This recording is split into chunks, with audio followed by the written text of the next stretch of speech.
बस आप चुपचाप नाम जप करते रहिए। तो सच्ची कहते हैं वृंदावन में बैठे 100 के 100% में 1% भी इच्छा नहीं कि हमारी किडनी ठीक हो जाए। इससे बड़ा साक्षी हम नहीं दे सकते, क्योंकि वृंदावन हमारा प्राण सर्वस्व जीवन है। कई लोग ऐसे आए कि मैं डिप्रेशन में था, जब से प्रवचन सुना राधा राधा जपा सब खत्म हो गया। बाहर से सुनकर राधा राधा खत्म हो जाए, अगर आपको कहीं ऐसा है इसका मतलब आप बात ही नहीं सुन रहे, नाम ही नहीं जप रहे। अगर आप मान ले तो निर्विघ्न आपका समय जाने लगेगा। 24 घंटे में एक बार आपकी कुटिया में ताली या मंजीरा बजना चाहिए और जोर से नाम होना चाहिए, राधा राधा या राधा वल्लभ श्री हरिवंश, या जो और अन्य उपासना वाले हैं अपने उपास्य देव का नाम कीर्तन।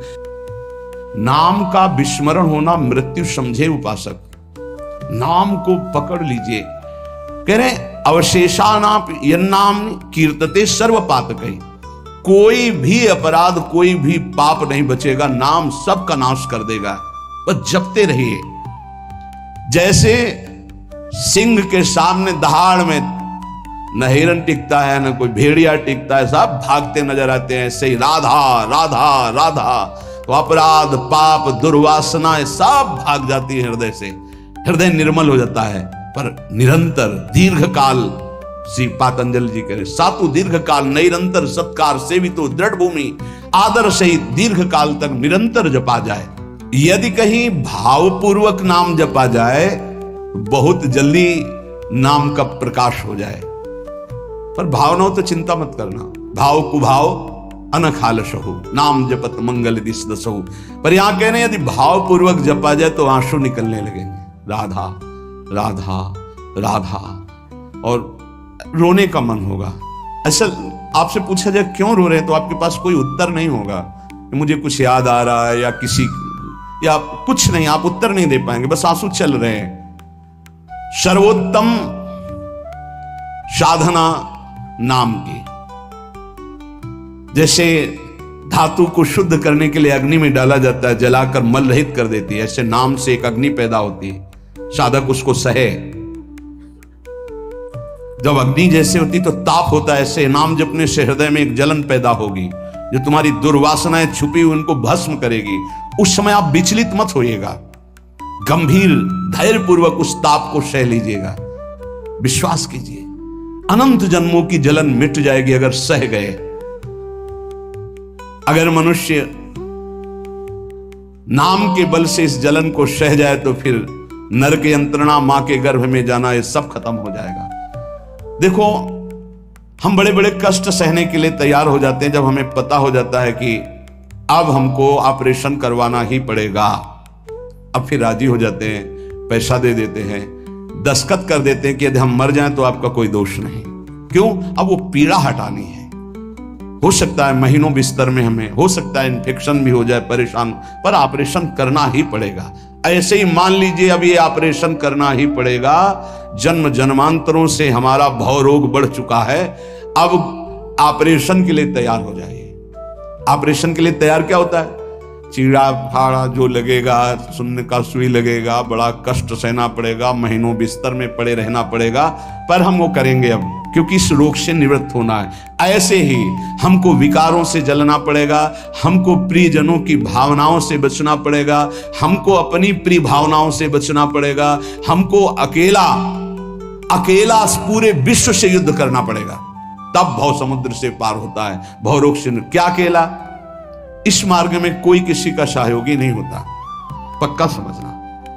आपको स्वयं लड़ना होगा, क्योंकि अंदर का विषय होता है। बाहर तो हजारों लोग मित्र हैं, लेकिन मेरी अंदर की सामर्थ्य हमको बचाएगी। बाहर की सामर्थ्य जन समुदाय की नहीं बचाएगी। हमारे अंदर कोई वृत्ति आ रही हो, अंदर का भजन बचाएगा, बाहर का नहीं। एक एक वृत्ति आपको सुधारनी, आपको लड़ना होगा। पर आप अगर निश्चय कर ले तो आप लड़ सकते हैं, क्योंकि आप हरि के अंश हैं, आप में सब सामर्थ्य है।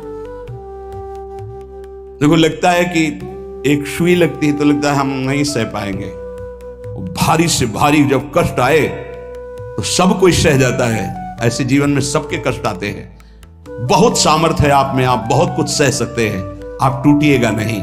जैसे प्रलयाग्नि प्रकट होती है तो सबको भस्म कर देती है, ईंट आदि सब द्रवित हो जाते हैं, सब कुछ द्रवित, भयंकर अग्नि में सब द्रवित हो जाते हैं, सब राख हो जाते हैं। ऐसे कह रहे हैं जब नाम जपते जपते तुम्हारी नाम में रुचि हो जाएगी तो युग युगांतर से जो तुम्हारे पाप के संस्कार अंदर हैं, एक दिन के हैं, एक दिन के हो तो खत्म हो जाएं, युग युगांतर से वो अंदर नाम अग्नि पैदा करेगा कि सब भस्म हो जाएंगे। बस आप चुपचाप नाम जप करते रहिए, गोविंद गोविंद कृष्ण कृष्ण हरि हरि।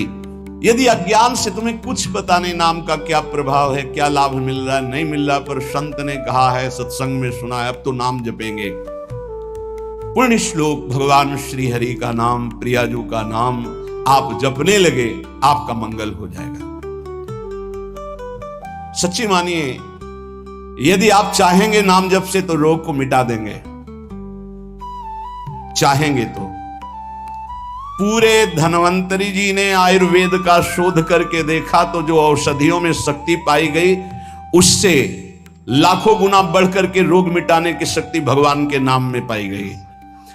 जैसे किसी वैज्ञानिक कैंसर के विशेषज्ञ, जब उन्होंने सरकार की बात सुनी कि दतून करते हैं ऐसे, तो उन्होंने कहा इसका विज्ञान सपोर्ट नहीं करता है, क्योंकि विज्ञान प्राकृतिक बुद्धि का सपोर्ट करता है। भजन बल से वो किसी के रोग नष्ट नहीं करते थे, बहुत दैन्यता से वो रोग, तो दया आ गई, करुणा आ गई, उस रोग को अपने ऊपर ले लिया और उसके रोग की निवृत्ति कर दी। जैसे भाई जी को करुणा आई, राधा बाबा के रोग को अपने ऊपर ले लिया, उनको रोग की निवृत्ति कर दी। ऐसे महापुरुष जन कर, नाम से वो अपने रोग नहीं मिटा सकते थे क्या? अपना पैर कटवा लिया, अपना नहीं करते, क्योंकि लिया है उन्होंने, स्वीकार। यही तो संत महापुरुषों की महिमा गाई गई है कि वो दूसरों के लिए अपने कष्ट को बढ़ा देते हैं, और उनको पता नहीं है, उनको पता भी नहीं था। राधा बाबा को तो श्री कृष्ण चंद्र जी ने कहा कि जो भाई जी महीनों से अस्पताल में पड़े, ठीक नहीं हो रहे, वो आपका प्रारब्ध भोग रहे। तब बाबा जाकर के बोले, भाई जी ने कहा क्यों व्यर्थ की बात कर। जब उन्होंने कहा नहीं श्री कृष्ण ने कहा है, तो उनका बाबा हमें कोई फर्क नहीं पड़ता, लेकिन आपको फर्क पड़ जाता, इसलिए हमने प्रारब्ध को आपके स्वयं ले लिया है। अब आप एक प्रसंग पर ध्यान दीजिए, महाप्रभु चैतन्य देव के। जब तीर्थ याटन में महाप्रभु चैतन्य देव विचरण कर रहे थे, तो एक नगर में गए, जहां जाते थे हजारों लाखों लोग उनके दर्शन के लिए दौड़ पड़ते थे। महाप्रभु साक्षात प्रेम मूर्ति, और भगवान करुणा करके ऐसे रूपों में आते हैं जगत मंगल करने के लिए। हरि बोल, तो पूरा समुदाय भावावेश में हो जाता, हरि बोल, मोर प्राणनाथ कृष्ण, अश्रुप्रवाह तो सब विकल हो जाते। जैसे भरत जी चित्रकूट में सिया राम, तो पूरा चित्रकूट मानो सिया राम में हो गया हो। उस नगर के लोग परमानंद का लाभ लिए, महाप्रभु चैतन्य देव चल दिए। तो एक वासुदेव कुष्ठी थे, जिनके गलित कुष्ठ शरीर में था, वो चल नहीं सकते थे, तो घुटनों के बले से रगड़ रगड़ करके वहां आए। जब वहां आए तो भीड़ लगभग जा रही थी, तो उनका कहाँ गए वो सन्यासी महापुरुष जिनके सब दर्शन करने आ रहे थे, मैं नीच भी दर्शन करने आया, कहाँ गए? बोले वो तो चले गए। बहुत विकल हुए, रो पड़े कि वैसे ही दुर्दशा भोग रहा हूं, एक बार नाम सुना था, दर्शन पाने के लिए आया, वो तो चले गए, हाय अब कैसे, मैं चल भी नहीं सकता, दौड़ भी नहीं सकता। इतनी विकलता कि महाप्रभु एकदम खड़े हो गए और दौड़ पड़े वापस, और लौट करके आए। ओ जेवी देखा सामने गौर वर्ण गौरांग महाप्रभु, चिल्ला कर रो पड़े, अरे करुणा में प्रभु। बोले सिर्फ आपके लिए आया हूं, सिर्फ आप। अब आप देखिए, महाप्रभु ने पकड़कर खड़ा किया, वो रो रहा, छुओ मत, मेरे शरीर में पीप है, दुर्गंध है, प्रभु मैं नीच हूं, छूने लायक नहीं। प्रभु ने खड़ा किया और ऐसे जीव ही गले से लगाया, वो तो चीख पड़ा, प्रभु आपके इस परम पावन देह के स्पर्श लायक ये दे नहीं, नाथ आपके शरीर में पीप लग जाएगी। महाप्रभु ने बिल्कुल नहीं सुना और ऐसे गले से लगाया और कहा, तुम्हारे स्पर्श से श्री कृष्ण के आलिंगन का सुख मिल रहा है। जे भी आंख खोलकर वासुदेव कुष्ठी ने देखा तो कहीं कोई कुष्ठ नहीं। वैज्ञानिक मानेंगे इसे? आप चैतन्य चरित्र में पढ़ लीजिए, जे भी महाप्रभु चैतन्य देव ने आलिंगन किया, एक भी कुष्ठ का दाग नहीं रह गया। क्या हुआ? कृष्ण नाम का प्रभाव। एक आत्महत्या करने जा रहे थे, गलित कुष्ठता, भाई जी के पावन चरित्र में पढ़ लीजिए, तो कंबल ढके हुए वो उनको किसी ने कहा कि मरने से पहले एक बार भाई जी के पास चले जाओ, ऐसे महापुरुष के दर्शन करके ही मरो जब तुम्हें मरना ही है तो। पर एक बार उनका उद्देश्य था कि भाई जी के पास जाएगा तो इसका विचार बदल जाएगा, आत्महत्या का जो है ये विचार नहीं रहेगा। भाई जी ऑफिस में थे, किसी ने कहा कोई बहुत अपने शरीर को ढके हुए केवल आंख दिखाई दे रही और रो रहा है, कह रहा है एक बार भाई जी के दर्शन करा दो। भाई जी तत्काल भावावेश में हो गए और बुलाया, हाँ क्या सेवा करें, क्या बात, आप क्यों रो रहे हैं? उन्होंने कहा कि प्रभु मैं बहुत पापी और नीच हूं। नहीं नहीं भाई ऐसा मत बोलो, क्या बात है, आप कंबल से अपना मुख क्यों ढके, हटाइए। तो जे भी हटाया तो घाव पीप पूरे शरीर में, गलित कुष्ठ, पापों का बड़ा भारी दंड। सहम गए देखकर भाई जी। उनका नहीं नहीं कोई बात, बोले बस मैं आपके दर्शन करके आत्महत्या करना चाहता हूं, कोई भी मुझे कहीं समाज में कोई ठौर नहीं, सब मुझे घृणा की दृष्टि से देखते हैं, इसलिए मैं अपने। भाई जी ने कहा नहीं नहीं, तुम्हारे ऊपर श्री कृष्ण की कृपा है, ऐसे जे ही आलिंगन किया कुष्ठ गायब, चरित्र में पढ़ ले। क्यों? क्योंकि नाम जप है, संकल्प किया उसके संपूर्ण पाप नष्ट हुए, भस्म हुए, रोग गायब। रोग कहां से होता है? पाप का दंड है रोग, खत्म हो गया। कितना भी बड़ा रोग हो जो किसी और औषधि से ना खत्म हो रहा हो, और नाम जब किया जाए और संकल्प कर दिया जाए कि ये रोग ठीक हो जाए, तो हरिनाम औषधि से बड़ा असाध्य रोग भी ठीक हो जाता है। बोले कर लो अपनी किडनी ठीक, बीमार तो हो आप। तो सच्ची कहते हैं वृंदावन में बैठे 100 के 100% में 1% भी इच्छा नहीं कि हमारी किडनी ठीक हो जाए। इससे बड़ा साक्षी हम नहीं दे सकते, क्योंकि वृंदावन हमारा प्राण सर्वस्व जीवन है। 1% 100 में नहीं कि ठीक हो जाए, जैसे चला रहे वैसे चलाओ। अब इससे हमें ठीक होने का तात्पर्य नहीं, क्योंकि जो ठीक होना चाहिए वो ठीक हो गया। हम भले हैं, बुरे हैं, नीच हैं, अच्छे हैं, जैसे हैं। अपनी प्रियाजू के ठिकाना मिल गया गोरे चरणारविंद का, इसलिए इसकी जरूरत नहीं है। आप चाहे 100 वर्ष रखो, चाहे 1 सेकंड में इसको बुला लो, कोई परवाह नहीं इसकी। 100 गोपाल शास्त्र नाम का रोज पाठ करते थे, गिरिराज जी की परिक्रमा करते थे, पूरा जीवन हो गया था, और पैरालिस आदेश शरीर में उनके हो गया, लकवा जिसे कहते हैं, लकवा ही तो कहते हैं हिंदी भाषा। तो हरि बाबा, पूज्य उड़िया बाबा, ये सब जानते थे, इतने बड़े महापुरुष थे। उनके पास गए और कहा बाबा काहे को लीला कर रहे हो, अगर आप संकल्प करो तो पूरे भारत का पैरालिस ठीक हो जाएगा, आप अपने क्यों असमर्थ होकर पड़े हुए हो? तो उनका बाबा विनोद क्यों करते हो? क्या मच्छर मारने के लिए ब्रह्मास्त्र का प्रयोग किया जाता है? अरे ये शरीर छूटेगा आज नहीं तो कल, इसके लिए भगवान नाम और भजन का प्रयोग करें? नहीं। बाबा मुस्कुरा दिए। पर शास्त्रीय सिद्धांत, यदि आप औषधि से भी नहीं ठीक हो रहे हैं, तो नाम जप कीजिए और संकल्प कीजिए कि ये रोग ठीक हो जाए। पक्का ठीक हो जाएगा, जब उस पाप की नष्ट करने योग्य आपका भजन बन जाएगा, पक्का ठीक हो जाएगा। जिनके स्मरण और नाम कीर्तन से संपूर्ण मानसिक चिंताएं, शारीरिक रोग और भी व्याधियां, वो सब नष्ट हो जाएंगी नाम से। मानसिक चिंताएं, कई लोग ऐसे आए कि मैं डिप्रेशन में था, जब से प्रवचन सुना, राधा राधा जपा, सब खत्म हो गया। बाहर से सुनकर राधा राधा खत्म हो जाए, अगर आपको कहीं ऐसा है, इसका मतलब आप बात ही नहीं सुन रहे, नाम ही नहीं जप रहे। अरे नाचने का मन होता है। आधयो व्याधयो यस्य स्मरणान नाम कीर्तनात्, कोई भी मानसिक या शारीरिक कष्ट उसे व्यापता ही नहीं जो नाम जप कर रहा है।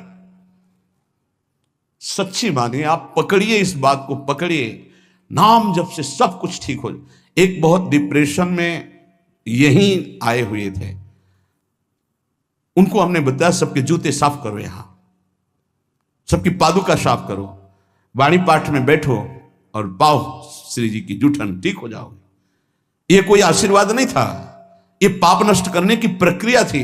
जब आप सबकी पादुका साफ करोगे तो आपके सारे पाप नष्ट हो जाएंगे। पर देहाभिमान प्रबल, पादुका हम सबकी, ये बहुत बड़ी बात है।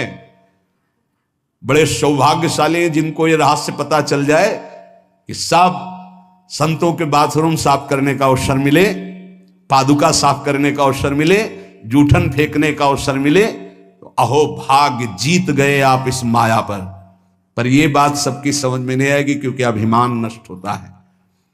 जिस समय आप दूसरों की पादुका साफ करेंगे, उस समय आपके पाप और अभिमान दोनों का नाश हो जाएगा। पर ये बहुत कठिन बात है, बहुत कठिन बात है। सब लोग खड़े हैं और आप उनकी पादुकाएं, और कोई कठिन बात नहीं। आप गुरुद्वारा जो साहब कहते हो, वहां चाहे आप जितने बड़े पदाधिकारी हो, वहां अगर सेवक हो तो वहां पहले जोरी सेवा मिलती, पादुका की सेवा करो, और सब करते हैं। सर्वरोगोपशमनम सर्वोपद्रव नाशनम शांतिदम सर्वरिष्टानाम हरे नामानुकीर्तनम।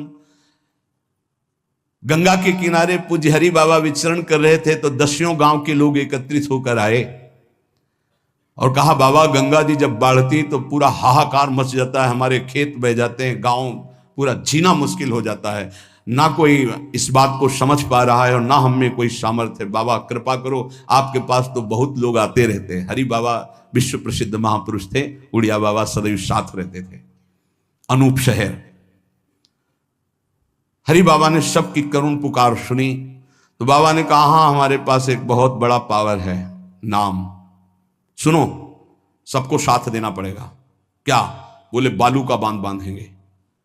हमारे पास पैसा नहीं, हमारा कोई सहयोग नहीं, तो हम बालू का बांध। तो बोले बालू का बांध गंगा जी? बोले जहां नाम जप करके तसला रख दोगे बालू का, गंगा जी चाहे जितनी बाढ़ है उसको काट नहीं सकती।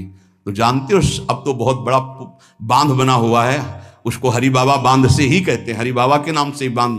पर बाबा ने पहला बांध जानते हो काहे का बनवाया? बालू का। भर भर के बालू, नाम उच्चारण हो रहा है, हरे कृष्ण हरे कृष्ण। बाबा यह कीर्तन करवाते थे और ऐसे तसला फावड़े में भरा जा रहा है, कृष्ण कृष्ण कृष्ण, और रखा जाता है कृष्ण। बोले गंगा जी की सामर्थ्य नहीं कि काट दें। ऐसा ही हुआ, गंगा जी बहुत बढ़ी पर दिशा बदल दी, बांध का स्पर्श ही नहीं हुआ। और आगे चलकर जब पता चला कि बाबा ने ऐसा बांध, तो फिर सब मिलकर सरकार ने भी मिल, बहुत सुंदर बांध बना हुआ है और वहां आज भी कीर्तन अखंड चलता रहता है। बहुत बड़े बड़े महापुरुष वहां बैठ करके साधन भजन भी किए।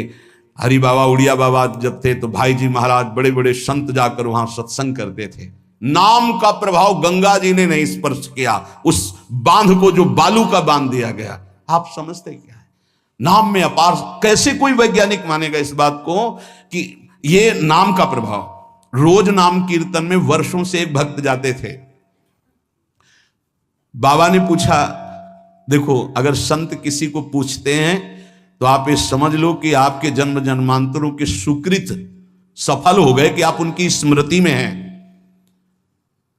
वैसे तो दृष्टि नहीं जाती, पर सब जब जहां अपनापन हो जाता है दृष्टि, वो भगत नहीं दिखाई दे रहे तो उनका प्रभु तो आज ही पधार गए बिना कीर्तन के।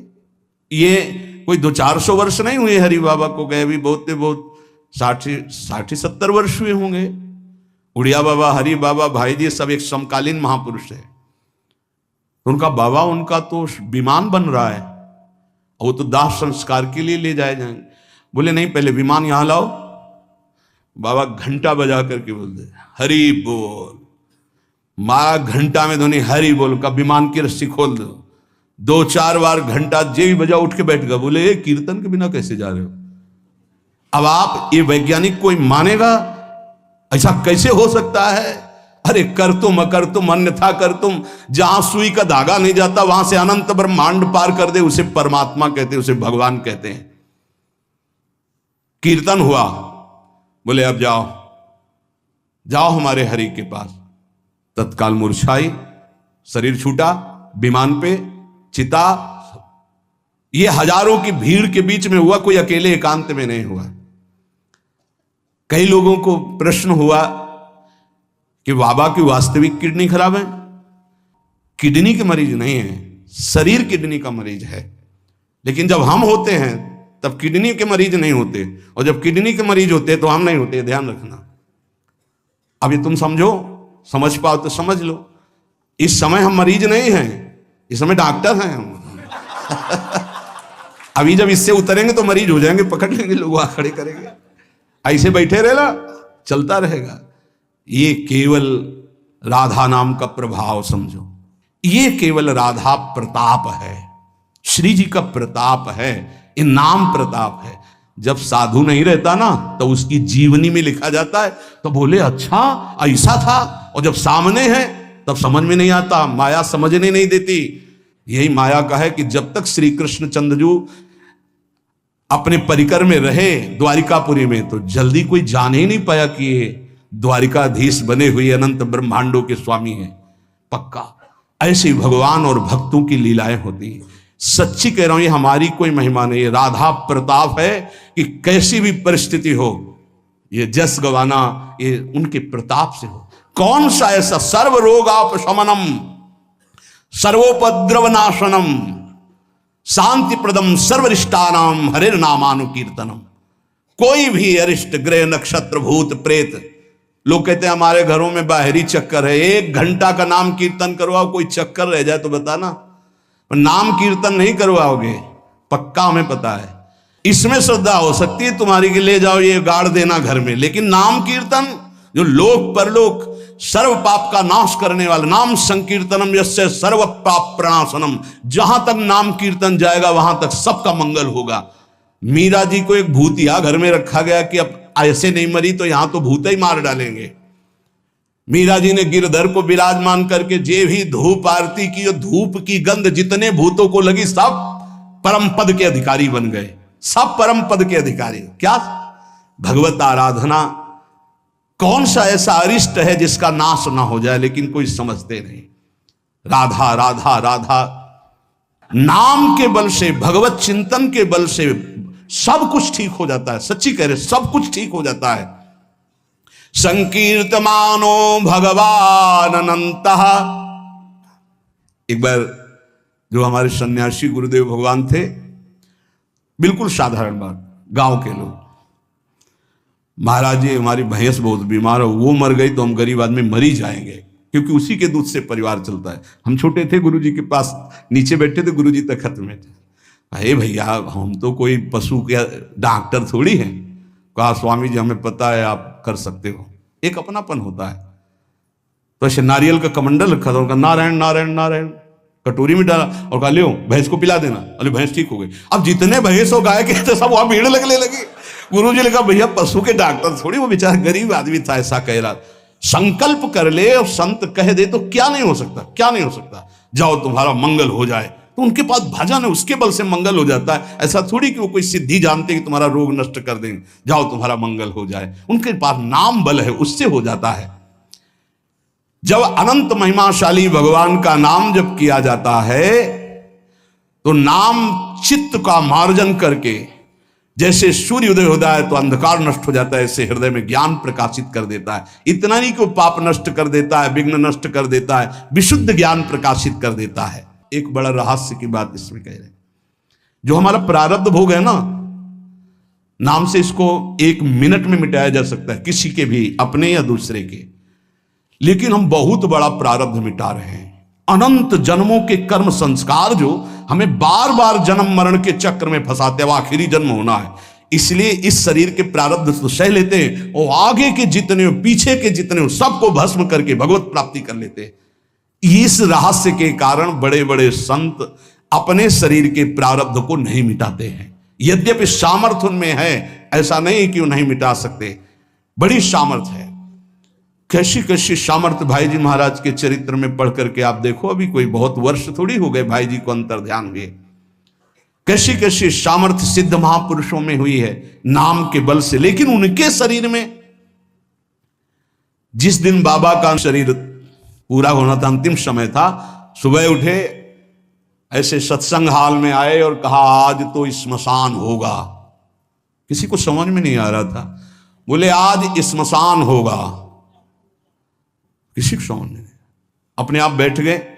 जो भागवती कथा कह रहे थे आनंद चैतन्य ब्रह्मचारी, उनसे कहा कि आप रुको, और 2 श्लोकों की व्याख्या की। यद्यपि आत्मा का जन्म मरण नहीं होता, अजन्मा है, अविनाशी है। दूसरा, जिसका जन्म होता है उसका मरण निश्चित होता है, इस शरीर का। व्याख्या की, पद्मासन लगा के बैठ गए, कहा शुरू करो। किसी को कुछ समझ में नहीं आ रहा। 5 मिनट बाद ही घटना घटती है। आश्रम में ही रहने वाला ठाकुरदास या भगवान दास, जो भी उसका नाम हो, ऐसे नाम था, वो आया और कहा मोर पंख नहीं तुम नहीं। वो गया और गड़ासा लेकर, जिससे चारा काटा जाता है, 6-6 इंच के घाव बाबा के हो गए। इतनी रफ्तार से मारा कि पूरी सभा लगी थी। पार्षदों को तो कुछ होश ही नहीं कि हो क्या रहा। सामने एक बुढ़िया माई बैठी थी, वो दौड़ गई और ऐसे पकड़, बुढ़िया माई उसको ऐसे पकड़ लिया। तब पकड़ते पकड़ते भी 5-6 गड़ा से बाबा के फव्वारे खून के से, और आखिरी बाबा के मुख से निकला ओ शांत। हृदय विदीर्ण हो गया कि अरे ये क्या लीला है। क्या वो जान नहीं रहे थे कि ये होने वाला है। पूज्य स्वामी श्री मग्नानंद सरस्वती जी महाराज, हमने बताया है, सुबह बैठे और कहा सुनो, जैसे शरीर हमारा छूटे ना, एक ऐसा बॉक्स जैसा बनाना और उसमें पधराते समय सोचना कि भगवान विष्णु अपनी शेषशैया पर शयन करने जा रहे हैं और गंगा में प्रवाहित कर देना। अच्छा भाई, तो तुम लोगों में कौन कौन हमारे साथ चलेगा? अपने शिष्यों से कहा। तो सबसे बड़े शिष्य शिवानंद स्वामी थे। तो उनका सरकार जहां आप हो। हम बोले नहीं, तुम विज्ञ हो, समस्त हमारा आंतरिक ज्ञान तुम्हें प्राप्त हो चुका है, तुम जन समुदाय को ज्ञान प्रदान करोगे। और कौन कौन चलेगा? तो 10 लोगों ने कहा कि आपके साथ ही हम चलेंगे। ये किसी को पता नहीं था कि आज ही घटना घटने वाली है। ठीक है। ठीक 2 बजे बाबा सरकार लघु शंका के लिए निकलते थे, आसन से हटकर फिर आसन में बैठ जाते थे। जेवी लघु शंका के निकले तो एक बावरा आदमी जो वहीं आश्रम में ही आकर के टिका था, सबको लगता था ये कुछ खतरा पैदा करेगा। वो गांजा पीता था, कुल्हाड़ रखता था साथ।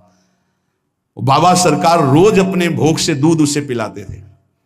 जेवी लघु शंका को निकले 8-10 कुल्हाड़ ऐसे महापुरुष के जो अस्थिमात्र हो रहे शरीरा, योग के पुंज एक ही समय में कई जगह पाए गए। ऐसे सिद्ध महापुरुष मग्नानंद सरस्वती जी महाराज एक ही समय में कई जगह पाए गए। बाबा सरकार को लहू लुहान हो गया। आए उस स्थिति में सब अधकटे अंग सिद्धासन में बैठ गए। वो पीछे आया और जिन 10 लोगों ने कहा था साथ चलेंगे साहब को मार के, और जिन लोगों को बाबा सरकार ने कहा था नहीं, एक भी खरोच उनके शरीर में नहीं आई और भाग गया। मानो काल ही ऐसे, उनको पता था। ऐसा नहीं कि भजनानंदी महापुरुषों को पता नहीं होता कि अब क्या होने वाला है, पर वो भगवान के रहस्य को वैसे ही रखते हैं जैसा भगवान चाहते हैं। क्या पूरे जीवन भर महान तप, परिणाम अंत में तो ये परिणाम थोड़ी है। भगवान करुणा निधान बड़ी प्रसन्न मुद्रा में पीपल के नीचे, बहेलिये ने देखा श्री चरण का तलवा तो ऐसा उसको भ्रम हुआ कि हिरण का मुख और माला तान के बाण भगवान के चरणों में। जो ही नजदीक गया देखा द्वारिकाधीश भगवान, कांप गया। भगवान ने कहा मम इच्छा कह दीन दयाल। तुरंत दिव्य विमान आया और उससे कहा इसका फल है कि तुम परम पद में जाओ। और भगवान अंतर्धान हो रहे, निमित्त बनाकर वो सशरीर भगवान अंतर्ध्यान। भजन करने से इसका कोई लेना देना नहीं रहता कि शरीर को रोग है कि शरीर कैसे छूटता है। इतने महामहिम बक्सर वाले पूज्य मामा जी महाराज, अद्भुत संत, जिनको मामा जी ही इसलिए कहा जाता था कि जानकी जी पर दृढ़ भाव था, मेरी बहन है, मेरे बहनोई राम जी हैं। शायद इनमें से किसी लोगों ने दर्शन किए। बहुत ही करुणामूर्ति। अगर कोई वैष्णव झुकता है तो लाठी रख करके प्रणाम करें। हमने काशी में और यहां वृंदावन में भी बड़ी सभा में सर्वश्रेष्ठ सम्मान दिया जा रहा था, और जब उनको बोलने को हुआ तो उन्होंने कहा मां अपने गोद पर बेटे को बैठा लेती तो ये कोई सम्मान बेटे का नहीं होता है, ये मां का दुलार होता है। ऐसे आप सब महापुरुषों ने ऐसी वाणी, ऐसी दैन्यता, और शरीर कैसे पूरा हुआ जानते हो? जा रहे थे भगवत कथामृत पान कराने, गाड़ी का ऐसे राधा अंतिम शब्द था जो पास थे, राधा बरसाने से दर्शन करके गए थे, राधा गए। किस हेतु से कैसे जाते हैं इसका निमित्त नहीं, कहां जाते हैं ये बात है। श्री जी के पास गए। नाम सब साधनाओं की त्रुटि को पूरी कर देता है। इसीलिए कल शाम के बहुत आर्थ